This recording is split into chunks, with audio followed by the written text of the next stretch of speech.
Hey guys, it's Becca Gamer or Rebecca. Welcome back to my channel, my lovelies. I hope you're having an amazing day today, and if you're new to my channel, hi, thank you for stopping by.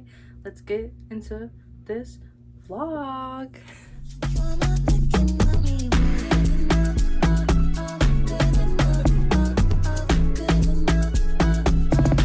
Alright, so I got this idea. It's definitely not an original idea. I'm assuming a lot of people have read Booksandlala's favorites, but my brain, my always want to be organized brain, has figured out a way how to read quite a few of her favorites, some that were already on my radar that I already want to read, and some to branch out.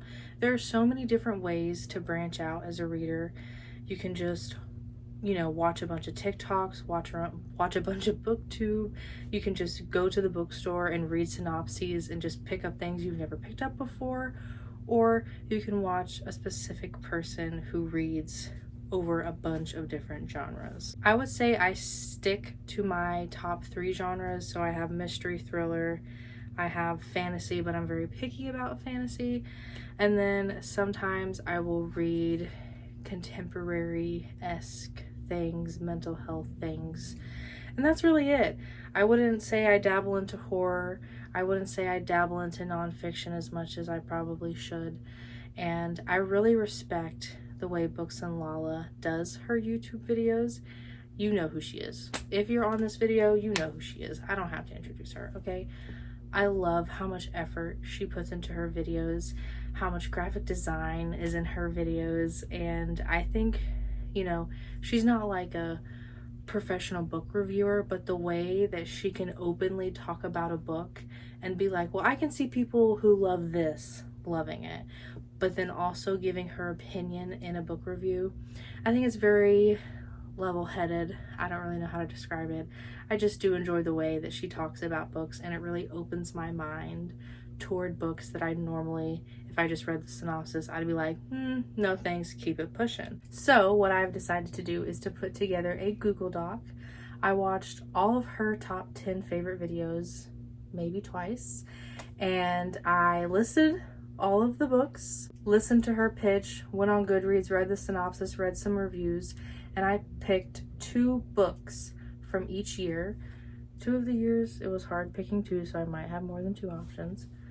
And basically, like I said, some of them I already wanted to read. Some of them would have never been on my radar if it wasn't for her videos. And I just want to take the chance to be able to broaden my horizons. I'm not going to buy every book for this series. I am going to use my library for a lot of these books. And we're going to talk about how I feel about these books, what she said about these books, look back on some vlogs. I just want to have a fun time. This is a way to just broaden my reading. And even though it was like favorites of hers, I know that doesn't mean it's going to be a favorite for me. A lot of the time she starts videos with saying, her favorites videos with saying like, these are not recommendations. But this is just a way of me to try out books that I'm like, okay, this can't be 1000% shitty. Like, this is worth my time, but let's see how I feel about it. Before we get into the first book, I just want to insert a clip here from 2019, her 2019 favorites video. She was just talking about giving her favorites a try, and that's what really inspired me to do this vlog series, so I will pop that in now. Will you give any of these a try? Maybe that's the challenge I give to you. If you're here and we don't read anything similar and you were just curious about my favorites, give one of them a try. Maybe you'll hate it. That would be sad. Honestly, with a lot of these books, that's the case. People read them and they're like, what is wrong with you? Why do you like this? But good luck to you if you do plan to read any of these. With that being said, let's have fun. Let the games commence. Let's get into the first book. 0, 1. Let's get started.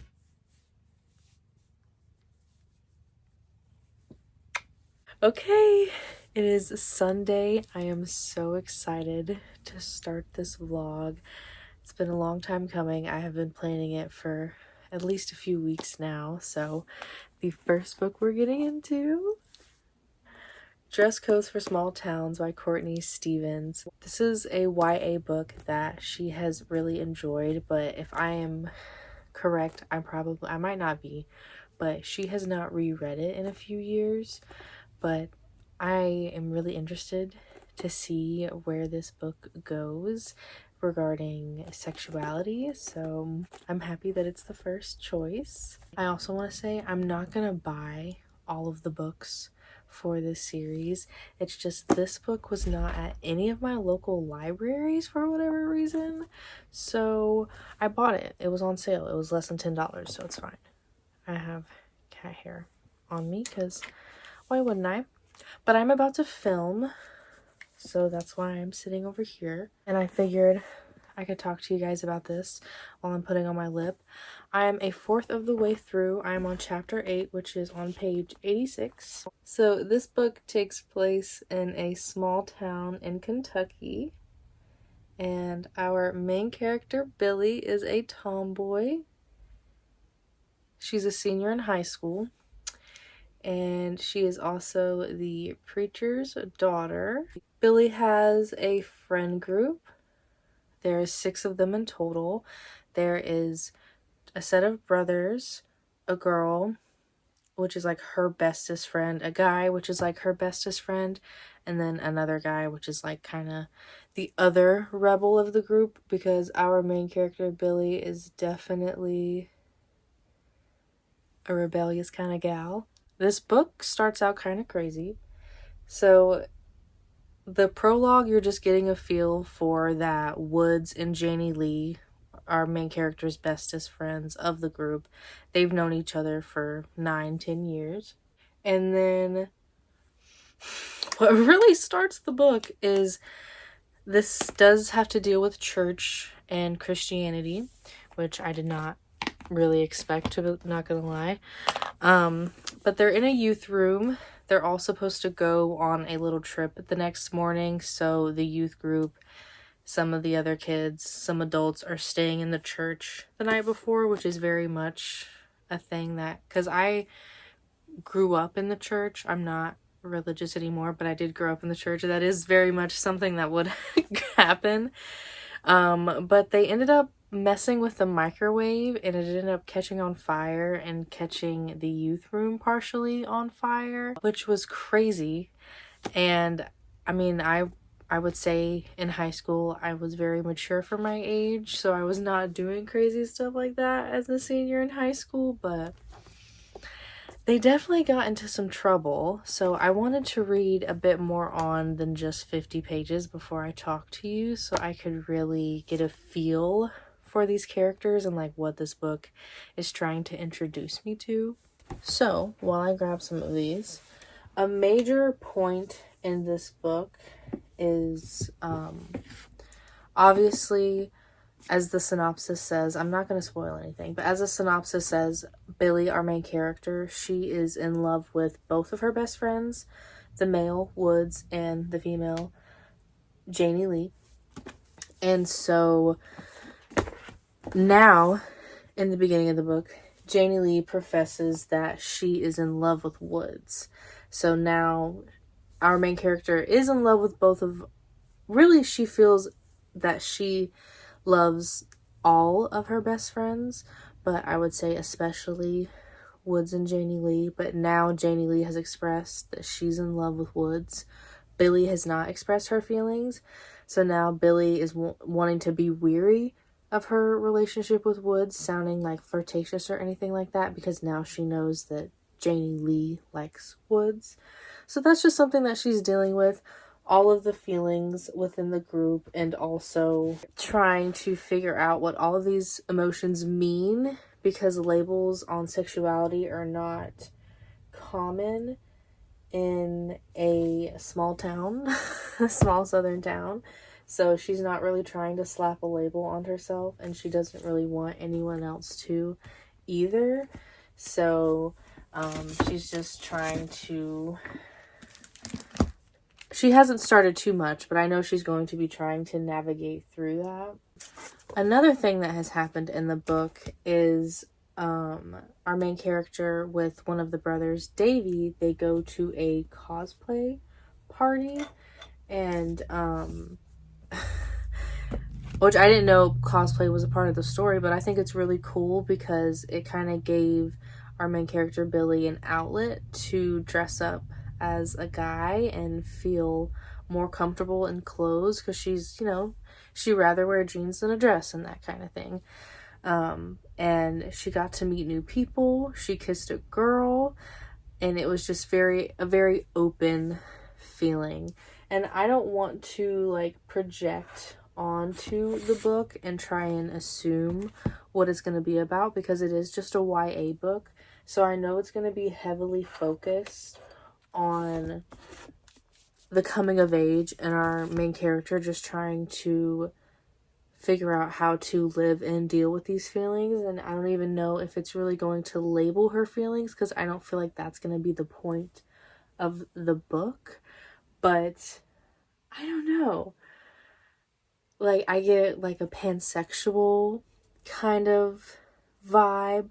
I am really excited to figure out where it goes. So now a fourth of the way in, basically what the gang, the Hexagon as they call themselves, because there's 6 of them, they are going to try and save the Harvest Festival, because that is what the town does every year. That's their like thing. You know, every small town has their thing that they do and that they love. The man who fundraised it, unfortunately, he passed away in the beginning of the book, so that's not a spoiler. But they're trying to save and figure out a way to fund the Harvest Festival so it can happen. And they want to, you know, help out the people in the church, because they did burn down part of the church. And they also want to figure out a way to save the Harvest Festival. So it's definitely sweet, and I can only imagine where this is gonna go. But I do enjoy the main character. She's not an annoying, insufferable main character, but she is rebellious. But I do enjoy reading from her, so I don't know. I'm just excited. Let's get into it.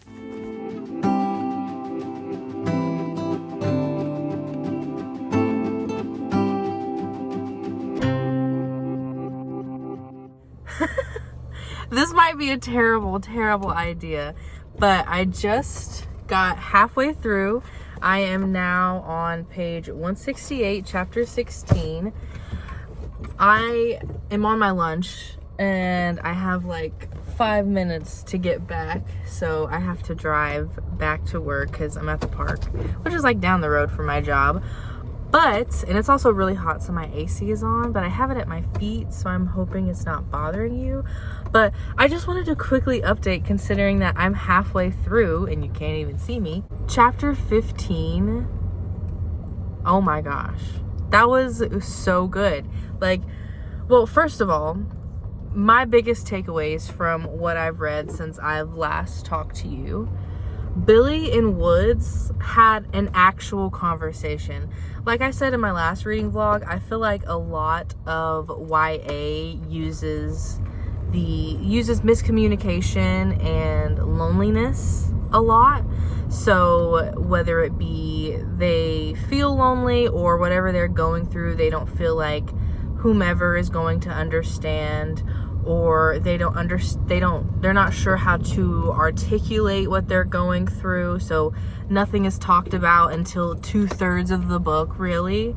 But so that's honestly what I was expecting from this. I was expecting Billy to have to go through a lot of this and think about a lot of this on her own, and then about 2/3 of the way through is when she will probably start including Billy and Janie Lee into her thought process. But no, we have done that, and we are now in the middle of the book. So Billy and Woods have had a conversation. I'm not going to spoil it, of course. Don't mind the cat hair that's literally everywhere that I live. I'm just so proud of them for having a conversation, and I'm so proud of Billy.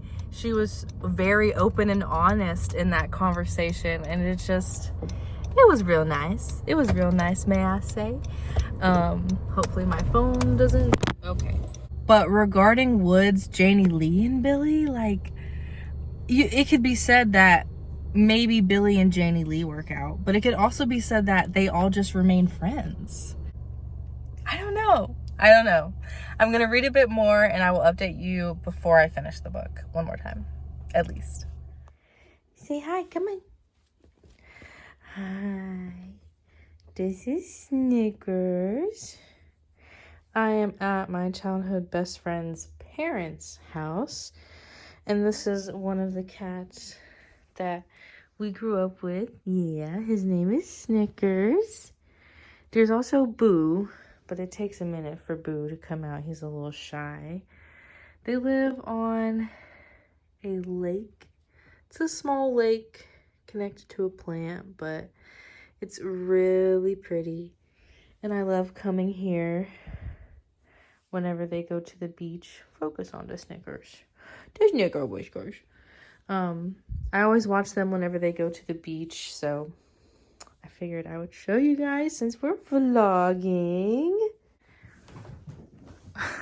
Snickers. Oh, there's Boo. He's going straight to the bathroom.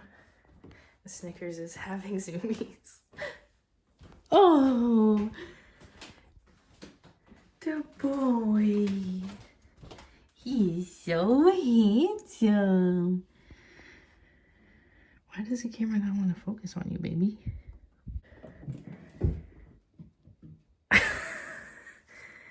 The boys. Hi, Boo. Oh, hi, buddy. I go miss you. He is so sweet. Okay.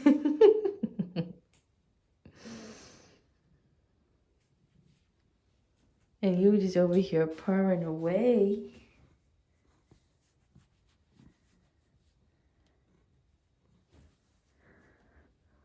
The boys.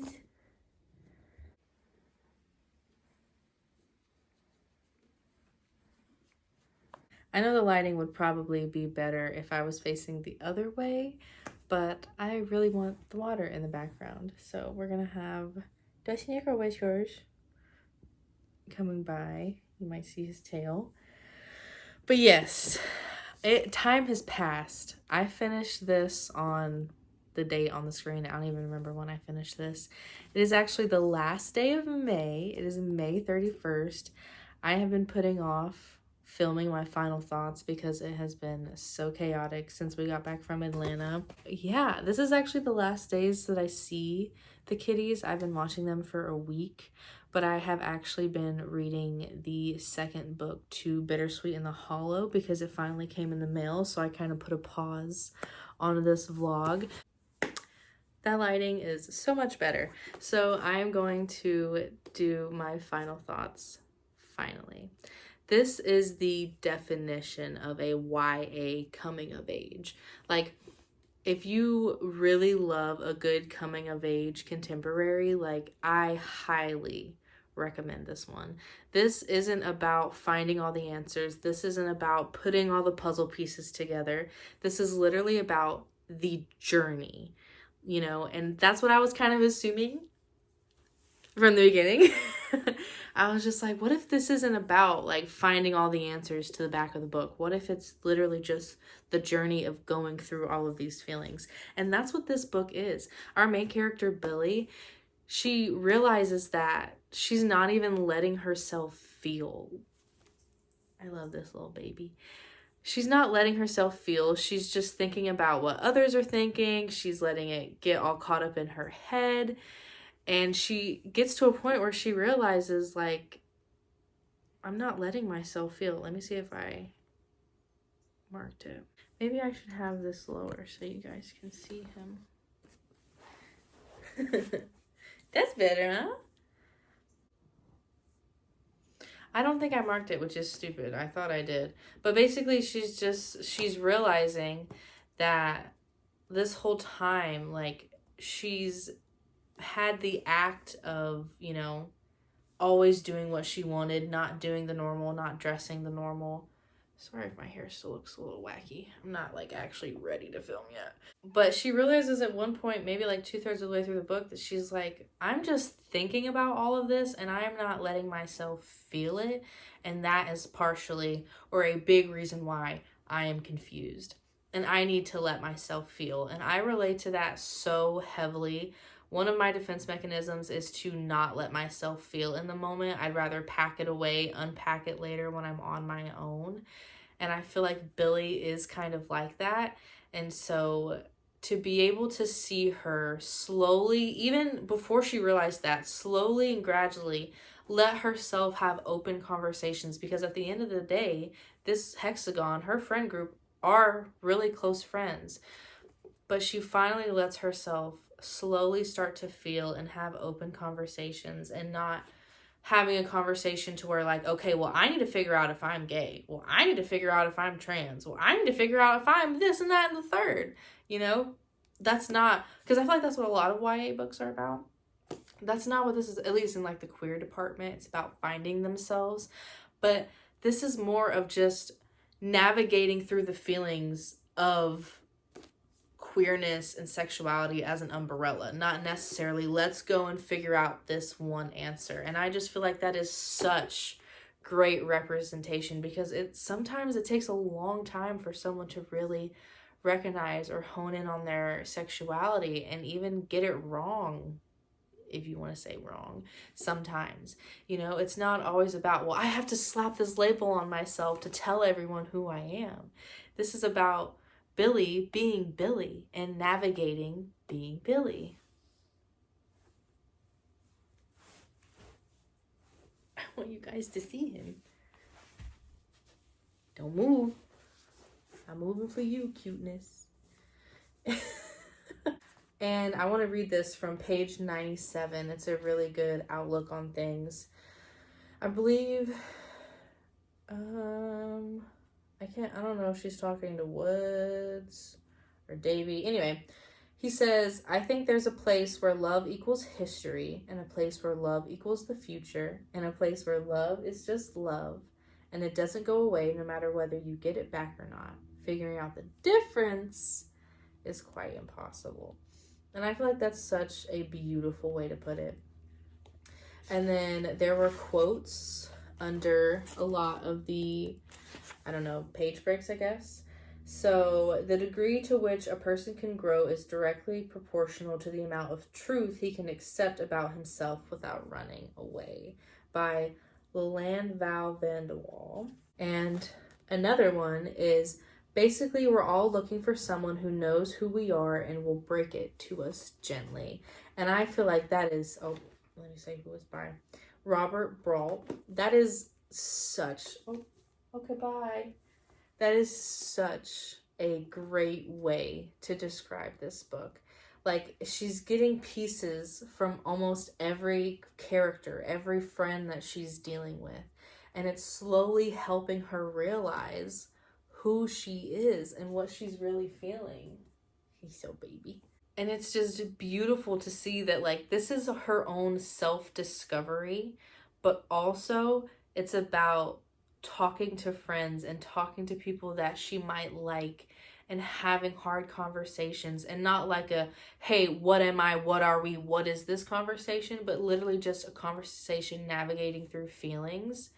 It was just so beautiful to read, and to be able to see that each of her friends, of someone in her life, is a part of her. It is technically a piece in the puzzle, and not in a way that in the beginning of the book it seemed like there were so many pressures. I mean, there are so many pressures from other people in this book on Billy, but it felt like a lot of people in her life are trying to choose what's for her and to tell her what to do, which some people are.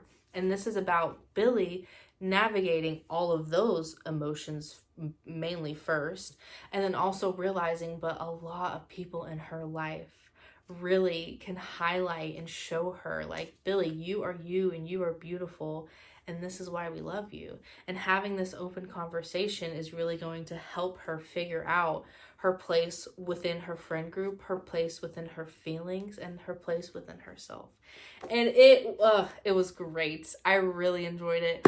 My only qualm, sorry, it's not a 5-star, but my only qualm is that this book probably wasn't as funny as it was supposed to be. The writing didn't really land for me sometimes. I mean, this person is from the South, so I thought I was going to pick up what she was putting down. But a lot of the stuff didn't land for me, kind of went over my head. Some of the jokes just weren't funny. I mean, I am 23. I'm not 16, 17. But I really did enjoy it. So I am giving it 4 stars. Let's get on to the next book. 0, 1. We are reading A House at the Bottom of a Lake by Josh Malerman. This book I have wanted to read for quite a while. It's short. It's about 180 pages. So this is my first book by him, and at least in this one, we're dealing with 17-year-olds. So they do talk teen-like. There is italics. So there is italics throughout the story. And it's almost like a separate voice that is kind of in both, it seems like in both main characters' heads. So we have James and Amelia. They met at James' job, and he was like, he got the courage after seeing her a few times to ask her out, and he asked her to go on the lake that his uncle stays on and to go canoeing, and she takes him up for it, and then they travel like to a lake, to like another lake, to like another lake, okay, which I thought was kind of, that's different. And that's when they see the roof of the house from the canoe. And they're obviously very curious about it. And I have read to page 60, and that is basically the synopsis set up. And they're both, like I said, very curious, but it's obvious in the way that the characters are talking and thinking about the house that they are like extremely intrigued. And it's obviously some, in my opinion, seems supernatural kind of situation. There's some pull, there's some energy that is making them like, oh my gosh, like we need to explore this. Like, so they decided to get scuba gear. Adam is working on, Adam, I was thinking of Amelia. James, there you go. He's working on getting scuba gear. That's where it basically left off. But Amelia has to go to work. So they're not like, oh my God, let's do it. But I feel like that is going to increase as the book goes. And I'm going to try and record my reaction. If I feel like some type of twist or turn is going to happen, because like I said, this is a pretty short book. I'm going to try to get to 80 pages tonight while I finish smoking. So that way I only have 100 pages to go. I don't know why this is going, is it going in and out of focus, or am I just crazy? But I'm excited. Let's get into it. I hate filming in this chair because it makes, I don't ever film in this chair actually, because it makes so much noise. And I look crazy and the lighting is crazy, but I'm almost done with my book, so I wanted to update you guys. I am on, shout out to Jessica, she made me this bookmark. I'm on chapter 33, which is page 165. I am almost 20 pages away from the ending. I am enjoying it. I think it's cool. The obsession is a big part of it. This is, you can really tell how like the energy from the house is making the two characters obsess, not only over the house, but over each other and each other going to the house. And that you can see how that affects their relationship. And I just thought that was pretty interesting.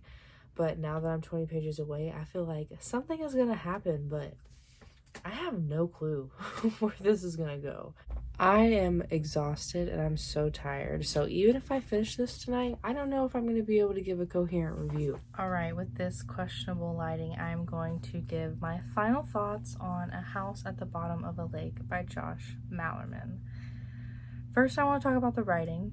I do think this is an author that I could read from again. I'm pretty sure he wrote, I'm gonna sound crazy if I'm wrong, but I'm pretty sure he wrote Daphne, and I've been pitched that that is just a book of anxiety, the epitome of anxiety in a book, and that really interests me. So I'm definitely gonna look that up, see if there's something else I want to read by him. This specifically, I fear I might not be picking up what the author's trying to put down. I rewatched the vlog where Booksandlala reread this, and one of the things she said was that it was ambiguous, and that's why she really likes it. But upon reread, oh my god, this is so good, and this perfectly embodies my taste. Like, I get that it's a little weird and it's ambiguous, and there's definitely like things that I forgot that are in here that are, I don't know, a little uncomfortable, but it is so claustrophobic. You never really know what's gonna happen next. It's about obsession, and it's also like a romance. Boy howdy, do I agree. And it's not even like this is a super open-ended, confusing book. Like, near the end, you get the, not really the how or the why, but you kind of get like, this is what the house is. And, you know, it's not full of answers. It's not this like, oh my god, this is what's happening and everything that's going on and why. So it was ambiguous, but I didn't think it was too ambitious. Like, I enjoyed it. I thought it was fine. I like reading books where most of the questions are answered. With this book, it's not like that. And when it comes to like, this is what the house is, not necessarily why or how, but like a little bit of an answer you finally get at the end. I didn't think it was too ambitious. It still was, you know, ambiguous. I'm hoping that's the word that she used. It's still a little out there, but not too far. I didn't think we were jumping through hoops or anything. But then the last chapter, that's where it gets really open-ended. And I know I'm not supposed to get an answer from it. I know I'm not supposed to, I guess, get a different conclusion from that chapter. I'm not sure, but I feel like it went right over my head. I know I'm not supposed to fully understand, but I don't know if I understand at all like what the significance of that chapter was, except for maybe the obsession is just going to continue. Maybe they're just crazy. Maybe the house has powers. I don't know. I have no clue what the ending was trying to get. So I am landing at a 3 for this, which I don't think is a bad rating. I think it was good and I did enjoy it, and I would read from this author again, but I just don't know if this story was fully for me, and that's okay. And that's the whole point of me doing this, and I'm so excited to go on to the next episode. Welcome back for a real quick outro. We read 2 books in this vlog: Dress Codes for Small Towns by Courtney Stevens, which I gave 4 stars, and A House at the Bottom of a Lake by Josh Malerman, and I gave this 3 stars. I am so excited to continue with this series. I think this was a great way to start things off, and I cannot wait to read the next vlog's books already. So thank you so much for watching this whole video. I cannot wait for you guys to give me some feedback. Let me know how you feel about the vlogs, what I should do differently, what you enjoy. If you liked it, go ahead and give it a like, comment if you can. I hope you have a great rest of your day, and I will see you later. Bye!